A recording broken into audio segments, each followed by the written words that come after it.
Have you ever been in a corporate meeting when the quarterly results are announced and felt absolutely nothing? The volume in the room is up. The executives are projecting enthusiasm.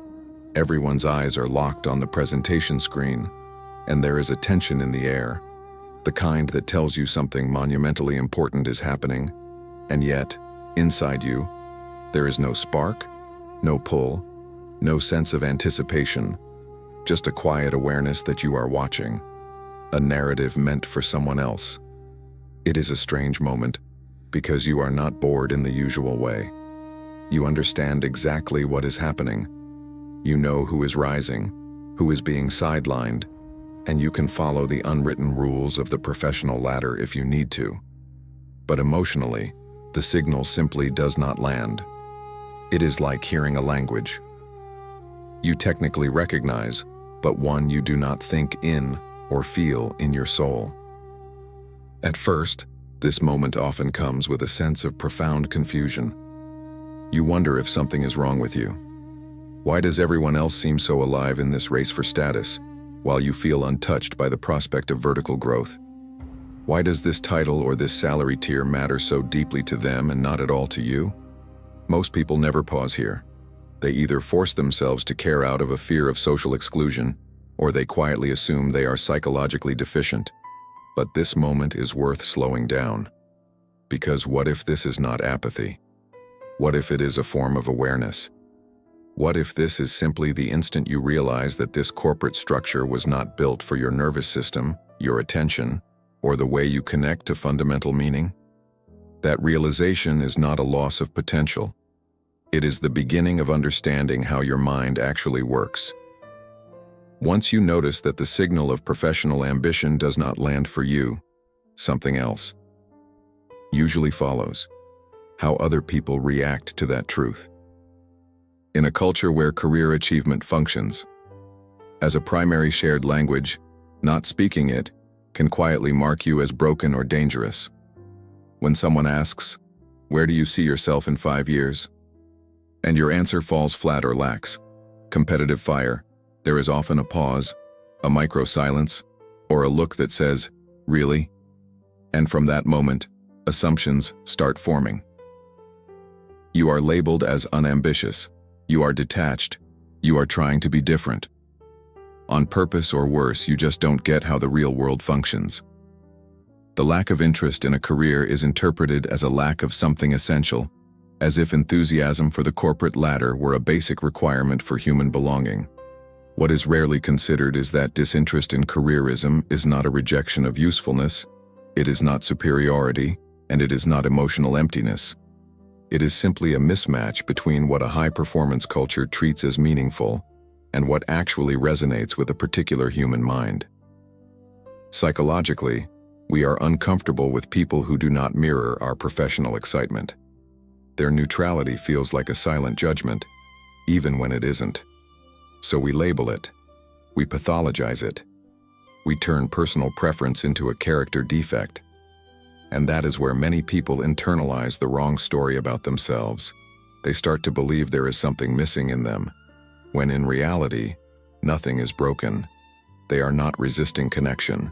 They are just not connecting to this specific corporate game. Understanding that distinction changes everything. To understand why careers hold such a powerful grip on so many people, you have to step far outside the fluorescent office building and back into human prehistory. For most of our existence, survival depended on belonging to a group and having a clear role within it. Your rank within the tribe was your protection. It determined whether you ate, whether you were defended, and whether you lived long enough to pass your genes on. Being accepted and rising in status meant safety. Being excluded or low-ranking meant danger. The human brain evolved to take this very seriously. Modern career paths plug directly into that ancient wiring. At their core, professional hierarchies create a clean, emotionally charged version of us versus them. Your firm against theirs, your team against the competition, your success against the perceived failure of others.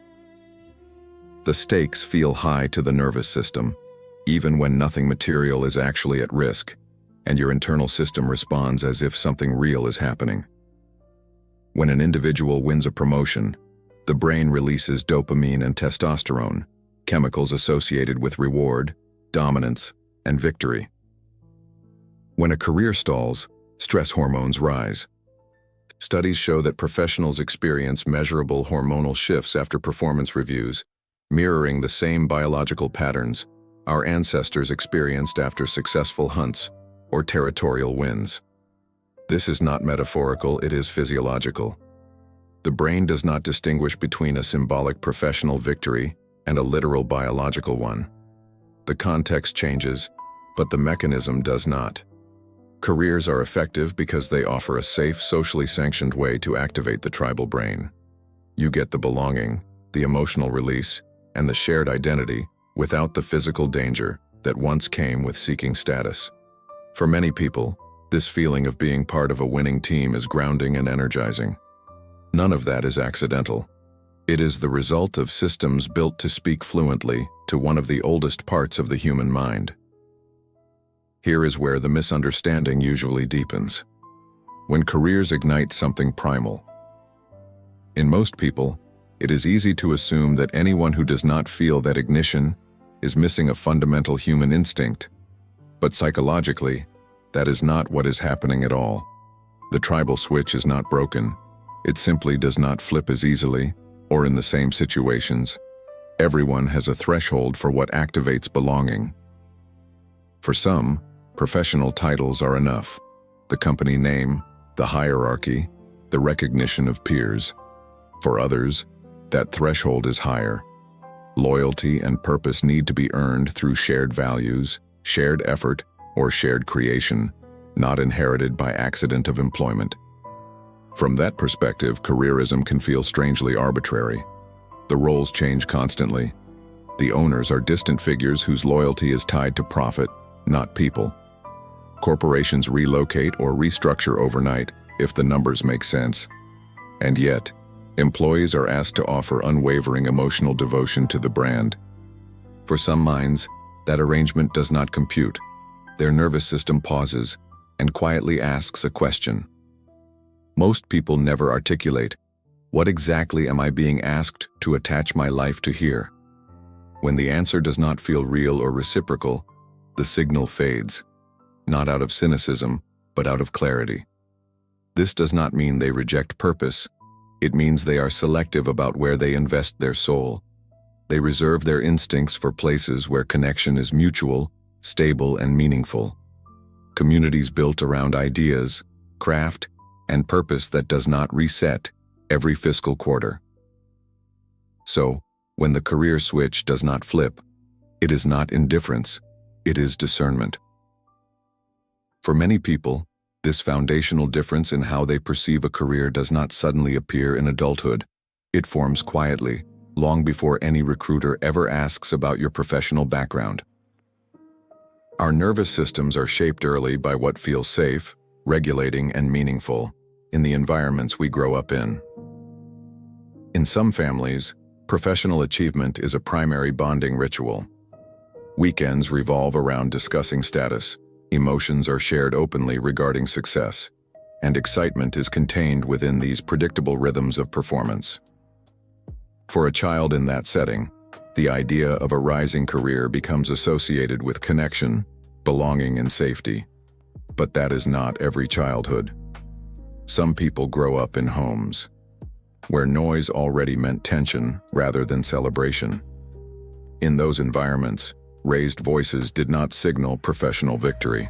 They signaled conflict and unpredictability.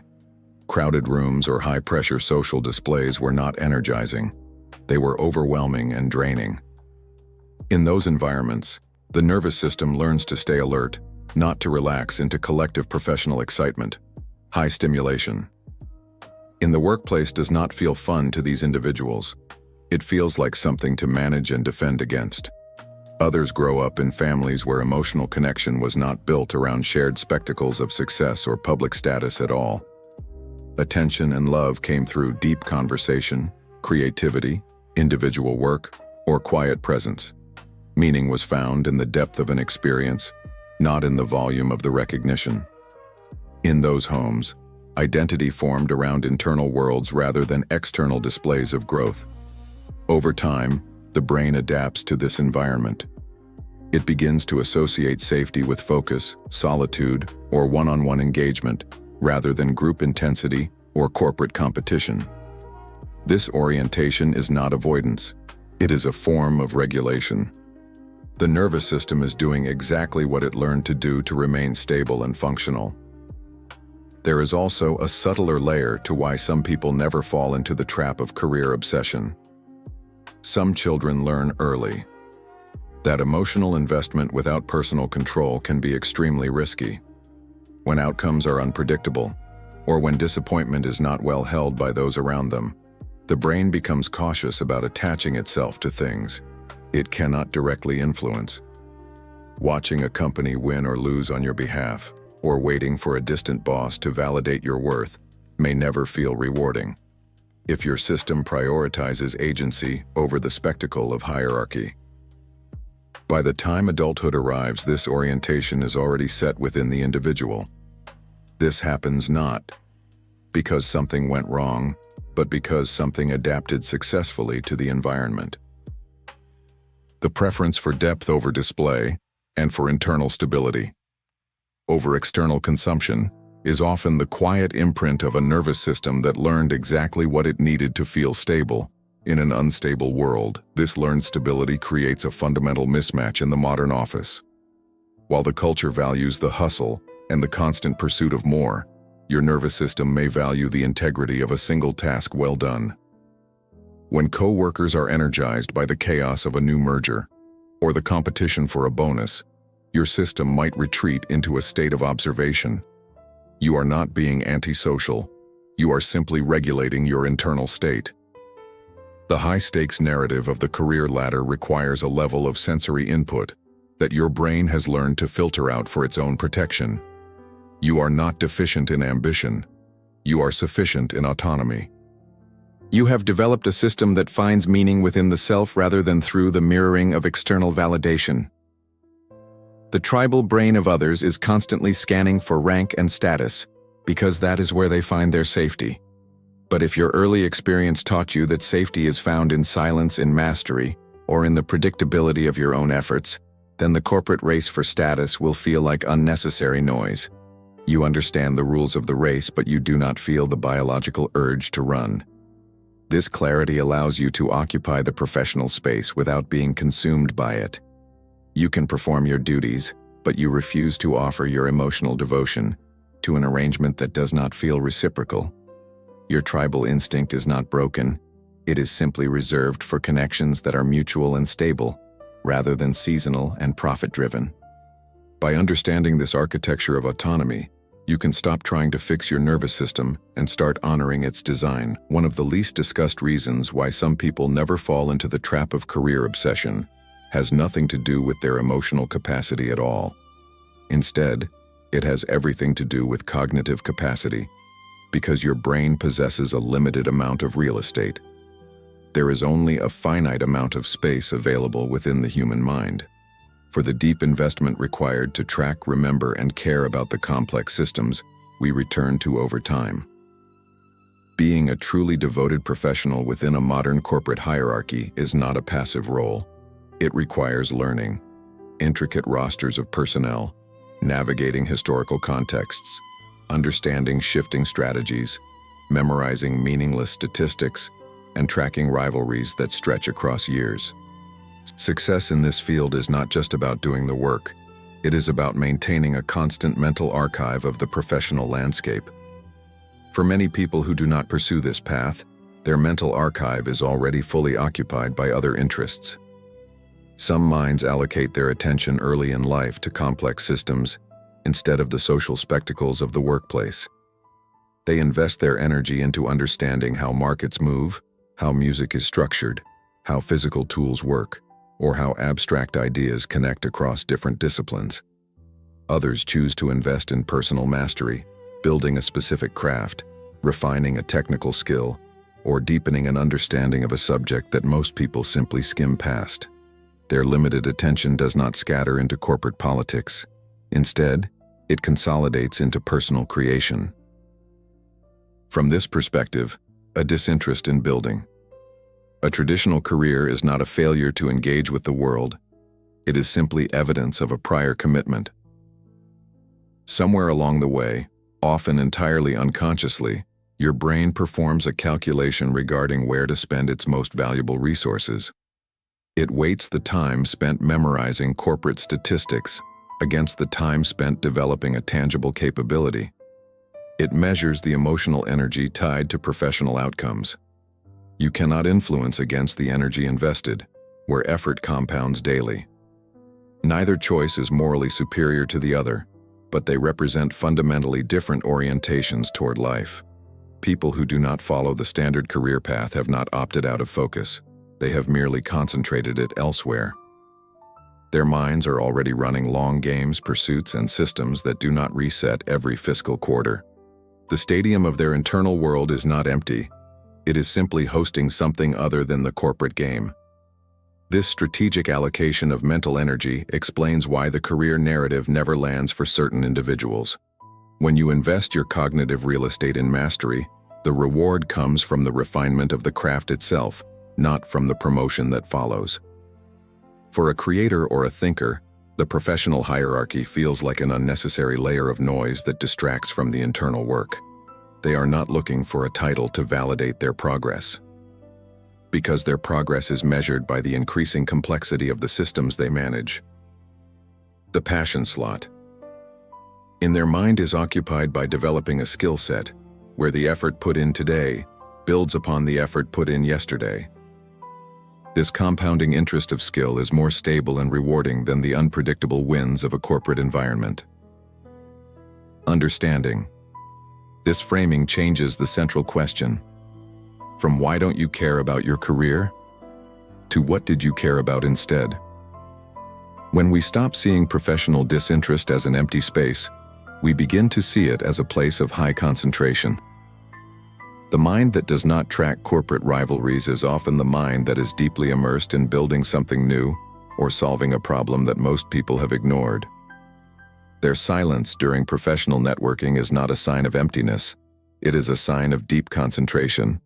They are focused on something that won't be decided by a performance review or be reset when the new CEO arrives. By recognizing the value of your own cognitive real estate, you can stop apologizing for what you don't track and start honoring what you have chosen to master instead. There is a reason why watching the climb to professional success can feel almost physical. Even when you are sitting completely still inside your brain, are cells called mirror neurons that activate, not only when you perform an action, but when you watch someone else perform it. This is why you flinch when you see someone fall, or why your muscles might tense when you watch a speaker command a room. Neurologically, you are not just observing, you are simulating the effort within your own motor circuits. When a leader achieves a decisive milestone, the same reward circuits light up in the spectator, as if they were the one reaching the peak. On some level, the brain experiences the corporate victory as shared or borrowed, which is one of the primary engines behind the collective obsession with professional status. But mirror neurons do not fire indiscriminately because they require a deep level of identification. You have to see yourself in the person you are watching, and you have to feel a psychological bridge that says that success represents me. Without that bridge, the internal simulation weakens, and the emotional payoff never fully arrives for the spectator. For people who do not obsess over professional advancement, this neurological system still works perfectly, but it attaches elsewhere. Their mirror neurons might light up while watching a musician execute a difficult passage or a craftsman shape raw material into something precise. They might feel the surge of simulation when watching a thinker articulate an idea with profound clarity and depth.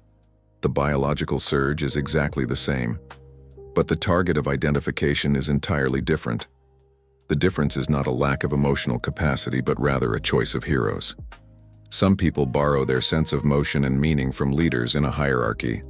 Others borrow it from creators, builders, and explorers of ideas who operate outside of the latter. The question was never whether these individuals could feel that vicarious thrill, but rather who they felt connected enough to feel it with. beneath the small talk and the polite nodding along, during professional socializing, there is a layer most people never admit to carrying, which is quiet shame. It is the kind of shame that shows up when you are asked again about your ambitions, and you already know your answer will create social distance. So you soften your truth, or you hedge your responses, instead of admitting that the pursuit of status did not move you at all. Over time, these moments accumulate, and you start to feel slightly misaligned with the room, like you are always half a step out of sync with what everyone else finds exciting. Because humans are social learners, your brain starts searching for the internal problem and asking why it seems so easy for everyone else. In a culture that treats shared professional enthusiasm as proof of normalcy, your neutrality can feel like a flaw. Disinterest gets misread, as judgment and silence gets mistaken for emptiness. And slowly, many people internalize the idea that something essential is missing in them, when in reality shame thrives on misattribution. What is actually happening is not emotional deficiency, but rather a mismatch. Your nervous system is not broken, and your attention is not cold. They are just not designed to light up on command for collective spectacles of career growth. The shame comes from comparing your internal truth to an external expectation that was never built for you. Once that distinction becomes clear, the weight of social expectation begins to lift. You are not failing to participate in life, but you are participating differently. There is nothing defective about a system that refuses to fake enthusiasm to gain a sense of belonging. It is important to state clearly that there is nothing wrong with the way a career can pull people out of their daily lives. For many, a professional pursuit is a sanctioned pause where work disappears and attention narrows to something simple and shared. In psychological terms, that is absorption, which is a state not unlike meditation. And for a lot of people, this form of professional absorption is healthy, but absorption is not exclusive to corporate offices or higher salaries. People who do not follow the career path are not immune to the need for escape. They just find it through different doors, such as in the workshop where hours pass without being noticed, or in the studio where hands move before thoughts catch up. They find it in writing, coding building, or any place where the mind becomes fully present and the outside world fades. The difference is not between escape and engagement, but rather the direction of the internal energy. Building a career absorbs attention outward into someone else's performance and outcome within a system. Other forms of absorption pull attention inward into personal creation, problem solving, or the refinement of skill. One consumes a finished narrative, while the other lives inside an unfolding one. Neither path is superior because they regulate different nervous systems in fundamentally different ways. For some, collective professional excitement restores balance, while for others, quiet immersion does the same. What matters is the effective presence and the temporary relief from self-consciousness. People who do not choose the career path have not rejected escape, but have chosen forms of absorption that leave something personal behind when the moment ends. When you step back and look at the whole picture, a quiet truth begins to settle in. People who do not obsess over career growth are not standing outside of life, watching it pass by. They are participating, just not in the most visible or celebrated way.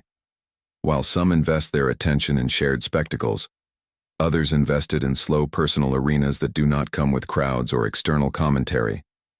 Their silence during the professional game is not emptiness, but concentration. It is a mind turned toward something. It is building, refining, or trying to understand. It is something that will not be decided by a performance review or reset when the fiscal year ends. Attention is the most valuable resource you have, and where you point it shapes the kind of person you become. Some point it toward watching professional success unfold, while others point it toward creating something that did not exist before. That difference does not make one path better, but it does explain why the signal never needed to land.